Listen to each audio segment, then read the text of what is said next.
Flores. I'm on the board currently serving as a member at large, overseeing our inclusion strategy. I'm also 29 weeks pregnant, so if I'm huffing and puffing, that's why. So my baby's kind of doing aerobics on my lungs right now, so thank you for your patience. If I'm huffing, you know why. So first off, I wanted to kick off with something exciting that is happening this week. I think that when Sarah and I did our first brainstorm about what an inclusion strategy could look like for our league, we had no idea the reach it could make, which is really exciting, because it's only been a year, and a lot has happened in a year.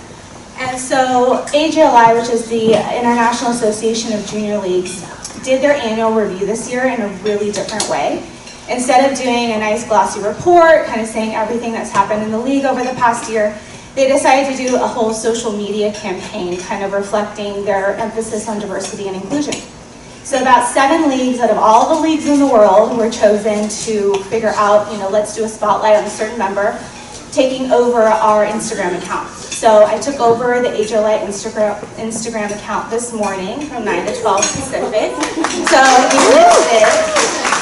The posts are still there. And then Gabriella Ben's been awesome. She's our social media lead, and she was busy reposting and doing an amazing job on our own social media handle for our junior league. So I encourage you to check it out all week. They have really cool thought leaders in the diversity and inclusion space taking over the Instagram, as well as about 6 other leaders across the world. So really cool way that our league got recognized. And essentially it's because of our strategy.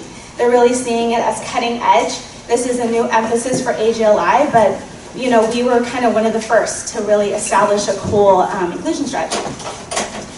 So with that, this past summer, a couple of us went to the AJLI conference in Minneapolis, and I got to do this really cool 12 slides in 12 minutes presentation, which was a really high level kind of Cliff Notes version of our strategy. So Marfrisa asked me to share it with you all today. I'm going to add a little bit more flavor and tidbits just because this is our league, so I won't do it in 12 minutes. I'll do it a little bit longer than that.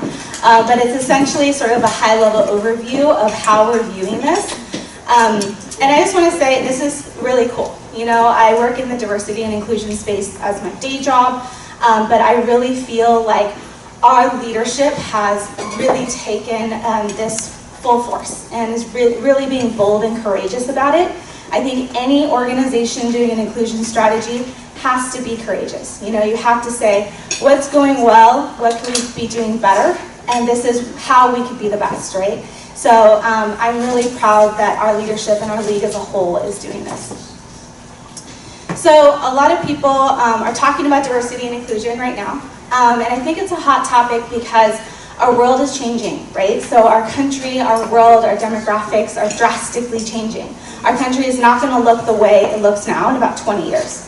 40 years is going to be completely different. So when we think about the Junior League as a whole, as an organization, as an established women's organization, how are we keeping up with the trends? How are we accepting and making sure that the new members are thriving in our space? So it's really important for us to figure out how do we keep becoming sustainable in the organization, but also how do we make sure that we're relevant in the community that we're in. So these are just a couple of stats. I could talk about this all day. This is like people's dissertations. I'm going to do like 4 bullets, like really high level. So the first one is, like I said, our country's changing, right? These are just the facts. These are just the demographics of the United States. About 50 years ago, when you think about the white Caucasian population, it's at 80%. Pretty soon it's going to drop to 50. And so our demographics are changing. And so with that, how are we making sure that we are addressing different populations, different people of color throughout our country, as well as other segments of the population? When we think about California in particular, we have a lot of awesome leagues in the state. And our state is super diverse compared to other states in our nation. So we're actually considered a minority-majority state. So when we think about Asian populations, Latino populations, they make the majority of our state. And when you drill down to Santa Clara County, San Mateo County, really, really super diverse, with like Latinos being about 40%. So it's important for us, in order to make sure we're serving our communities, that we're reflecting our communities as well in terms of membership and leadership. The last bullet after that one really speaks to age demographics. Some of you in the room are considered young millennials. I'm kind of an old millennial. I think it's like up to age 35 you're technically a millennial, but the young millennials, they're a different segment, right? And those are our newest members. And they're coming in with this whole different mindset. They are multicultural. About 40% of millennials are multicultural. They grew up with very collaborative, inclusive, progressive ideals. And so when they're coming into our league, they want to lead differently, and they expect things about our membership. It's interesting when we did, and I'll get into this later, but when we were really looking into what members were trying to get out of our league, a lot of the younger members were like, I want to meet different women than myself. When I join this organization, I expect to meet really different people. So the expectations from young millennials with the junior league as a whole is totally changing how are we addressing and staying relevant for those new members as well. So a lot of people ask me this really simple question, which I think is really important. Diversity and inclusion is really thrown around a lot, and they're kind of used interchangeably, but they're really different. So I just want to talk about this a little bit about the difference. So I like this quote. It's from this organization called Catalyst, and they talk about diversity being the mix, but inclusion is getting the mix to work. So, for example, you could have a really diverse group of women, really different in terms of sexual orientation, age, race, socioeconomic status. The list goes on. So that's a diverse group. Is it an inclusive group? Not necessarily. What that inclusive magic is about is making sure that the environment that they're in allows them to feel like they can raise their hand and speak up and contribute and lead and say things and make sure that they're not going to be made to feel like they don't belong, which is really the essence of getting the magic and the innovation out of diversity. So when we talk about diversity, that's sort of the check the box, right? That's sort of the like, yeah, we have this many number. That's real 1980s, like the buck stops here. Inclusion is really the next stage of making sure, are we building a league that every single woman who wants to contribute to our mission, that wants to volunteer, feels like she can belong, feels like she can step up for leadership and self-nominate, that feels like she can walk into a GMM and be, welcomed, meet friends. That's the key difference. So the animation is not popping up, but there's 4 boxes here that specifically talk about why this is important to our league in particular. First off, obvious reason, membership, recruitment, and retention. It's interesting with that whole AGLI takeover. I had a friend reach out to me. She lives in San Diego. She's kind of an acquaintance. And she said, I had no idea the Junior League was so interested in diversity and inclusion. I didn't know about the Junior League until you started posting all this stuff about some AGLI Instagram takeover. I went to an event at my Junior League of San Diego, and I'm going to join. Woo! And I was like, how cool is that? I wasn't specifically targeting her, but she got roped in because she's like, what's this organization about women that actually cares about diversity and inclusion? And it speaks to this whole new generation. It speaks to this whole new concept of making sure you're joining an organization that fits with your values, right? So for obvious reasons, huge recruitment tool, huge retention tool, because if somebody really cool comes into our league, but she feels like she doesn't belong, she's going to leave the next year, right? Like there's tons of cool volunteer organizations. We're all busy women, so we want to make sure we're keeping the best members here in our league. I'm trying to remember the other points. So the other ones were about inclusive leadership. So this is a training organization, right? So we're all trained to become better civic leaders. And as our demographics, as our communities are becoming more diverse, that comes with a specific leadership set. I talk about this at work sometimes where, what you learned at business school 20 years ago is not going to help you be a leader right now necessarily. The world is a very different place. Leadership requires very different skills now. And so we need to keep up with the times. And so we're starting to integrate that with our training opportunities, with the topics that we're presenting to make sure that we're all becoming inclusive leaders for the next generation. So I just want to re-emphasize this again. It's cool because This whole strategy has really spurred us into this position of being a mentor to other leagues. I've had multiple leagues reach out to me saying, you know, we're starting our own strategy. They told us to call you, or, you know, we heard your league's doing this cool thing, we don't know how to start. And, you know, I sound like I'm tooting our own horn. We're on the very beginning of our journey. But I think it is cool that, you know, people are starting to figure out what are the best practices, what are you guys doing? And one thing that I tell them is the role of bold leadership. You know, when we started this whole strategy out, we didn't want this to be a side project that was seen as fluffy and could be cut out. This is really a way to fully transform the fabric of our league. How we are doing league business throughout every single aspect of our league. This isn't just about recruitment, this isn't about retainment, this is about member experience, how we're showing up in the community, how the external community is viewing our league too. So it's a whole big facet of things. So with that, the role of bold leadership is important because we need full buy-in. So when we started this out, kudos to my board right now, but kudos also to the board last year. Because Sarah had this vision for the strategy, asked me to be a member at large, but also our board last year was 100% in. And this is the cool thing about the junior league where people just trusted me, like let me run. And you know, they ran with me and they helped me along the way, which was awesome. And so we set out, we put out an inclusion statement last year. We really created an ad hoc committee. So really fully buy-in is super important with this whole process. So when we set out, we said we really wanted this to be strategic. So the next following points are what we really wanted to get out of this, and this is our long-term sort of dream vision. We want to make sure that we see, that others see us as the leading volunteer organization that they want to join. This is important. We want people to really love our mission and want to contribute. Talked about full member buy-in. We want you guys to be proud. You know, you are all amazing women and we're having an amazing mission that we're all executing on.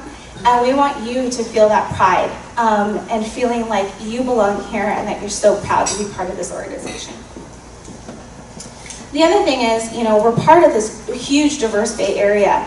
So we want to make sure we're tapping in new members from different pockets of the community that have been untouched. So maybe the same way we've been recruiting before works, but maybe we can try some new avenues too.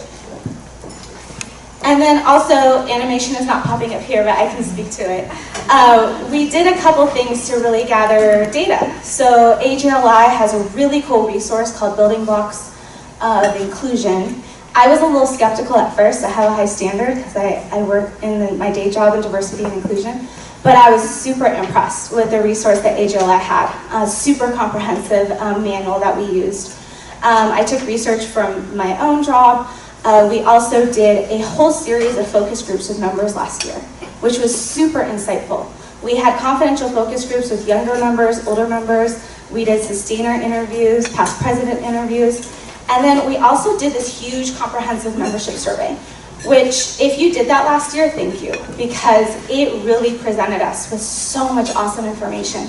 And even though this presentation is from the summer, some of you have just recently taken our membership survey again. We compared the data. Like I said, this is a journey. So most of the data is pretty comparable to last year. So we won't see huge jumps and strides year over year. This is a long-term plan, but we definitely use that data for our strategy. So we learned a couple things. This is key. Okay, so I'm trying to remember right now. A couple things we learned were high-level themes. Let me look at the slide real fast just to make sure I don't There's miss a lot. anything. I'll speak to it from here. Is that okay with you guys? Yeah. Okay. It doesn't show up. It's a portable mic for her. Here, there you go. Oh, awesome. Okay. So a lot of the people in the league that are joining in, younger members, they're brand new to the Bay Area. So a ton of our, can you guys hear me? Cool. Okay. I like this plan B. Okay, so a lot of the younger members coming in, they're coming in from different areas. So they're brand new to the Bay Area, they don't know anybody, and so this is their way of gaining a social outlet.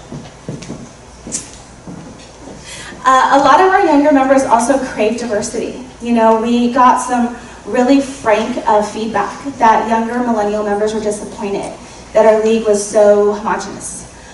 When we look at our diversity data for our league, it's about 80% white. When you look at the county data for San Mateo County, Santa Clara County, it's about double what we are in terms of the county. Does that make sense? And then when we look at major ethnic groups, like 40% Latino in this area, we're about 4% Latino here. So there's huge sort of gaps between representation within our organization and outside. Now what we can start doing is really look at that frankly and say, hey, this is something we can work on, right? And again, this goes into the whole thing about bold, courageous leadership and looking at ourselves and saying, what can we do better? Okay, this is huge. This is really specific to our league too. Housing prices suck here. And this is super affecting our members, and especially our younger members that have moved. Christina's real estate. She's like, So this is really affecting our younger members because, you know, they're coming to the league with a very different socioeconomic bracket than maybe some of our older members, more established members that have been living here for a long time. So that brings a lot of other things about like fundraising. You know, we have an amazing fundraising effort. How can we make sure that we have a ton of different efforts to match different socioeconomic brackets? Another thing, there was an interesting anecdote from one of the sustainer interviews that I did, where this woman who was super active in the 80s was like, my daughter could join the junior league, but she doesn't have the time or the money. You know, there's a different expectation of time in our younger members when they're in tech companies or really fast-paced companies where they're expected to be on 24/7. You know, how do you make a nightly meeting? Or how do we compromise with our members like that? And then, okay, so this is a big one that a lot of leagues talk to me about in Minneapolis as well. So this space we're in, the GMM, came up as a topic as well. And this is not league specific to us. I think it's a league-wide issue. The GMM is one of our most important cultural aspects of our league, right? This is like a chance for all of us to come together. It's a cool forum. But when I ask people, have you ever felt a moment of exclusion or a moment that you didn't feel like you belonged in the league? Everyone talked about a GMM. And I think that's really interesting because that could be something that happens for newer members, maybe a transfer. You walk in, you kind of have that deer in headlights experience where you're like, I don't know if I fit in here. I don't know if I know people here. And so how can we start looking at the GMM in a different way to make sure for those newer faces, we combat that and we make sure they don't feel like that. So, our strategic goals are threefold. So what we did was we looked at all of the data. We looked at the interviews, the focus groups, all of this that I've talked about. And we have three major goals. The first one really talks about making sure that we're recruiting and retaining the best membership. So that really talks about ensuring that that's like recruiting and retaining. The second one is about making sure that we reflect the communities that we live in and we serve. So that talks about ensuring the diversity that we're trying to accomplish. And the third one is to be the leading volunteer organization where absolutely every one of our members can belong and thrive. And that's the hard part. That's the hard one to measure, but that's the most important. To make sure that every single one of you feels like you belong here, you can thrive and be a leader here, and that we want you here. So there's a 2-year strategic plan. I could go through all the recommendations that the board approved, but that would take another while. I'm going to just talk about 4 really quick points. So, yay. So the first one is talking about new elements for the GMM. This is a more long-term plan. So this really talks about what are we doing now. This is sort of our current update. We have, like I said, a comprehensive list of recommendations, but we're focusing on a few more, or just very few. You got me? Okay. We're focusing on just a few right now because we're a lean committee. We're a lean ad hoc committee and we're executing right now, so we gotta stay focused. But this year, we're working on new elements for the GMM. One of our major projects is the I Am the League campaign. We want to combat myths about the junior league. You know, when you talk to people outside of our league, and you mention junior league, people have all these images, right, of like, you know, the grandma's league or what they've heard about the league. And so we want to do a campaign called I Am the League and really showcase our members, real women, real profiles of who we are and share that externally as well as internally. So we're working with vendors right now, figuring out the right vendor to really execute on this project. Another thing we're working on is new community partnerships. And this isn't so much community partnerships when we think about Technovation and things like that, but more just these organic relationships we want to start doing with like-minded civic organizations. So we can start doing dinner days with them. We can start sort of exposing our members to other community organizations so people can start breaking down the stereotypes of what the Junior League is. You know, meet us, hopefully create new avenues for opportunities and relationships. Maybe long term, we get those new pockets of women from the community joining our league. And then a really cool second project we're working on, a major project beyond the I Am the League campaign, is this mentoring program. You're going to be hearing more about it. We're kicking it off in January. This is specifically to work on retaining that best member, right? And so we learned that in the third active year, we're seeing a drop in membership. And when we think through what are the main reasons why people want to stay in the league, is that sense of belonging, it's that making sure that they have a good relationship with the league. So we thought, let's pair a sustainer with a second-year active. Those are the target audiences for this program. And we want to create these really cool relationships with this mentoring program. We think that it could really create these new bonds, and so we're really excited to kick that off. It's going to be a pilot program, so we're going to start with very few women, but we want to learn from it and then hopefully expand it to new groups and make it bigger for years to come. And then finally, if you have questions, email me. I'm happy to talk. A lot of you are already hearing from our ad hoc committee because, like I said, we're trying to permeate this throughout the league. So thank you for starting to help us execute and really make our league the best it can be. I would also encourage you to check out at Junior League for the AJLI takeover and hopefully share with your friends so we can get more women joining leagues. And with that, I will pass it on.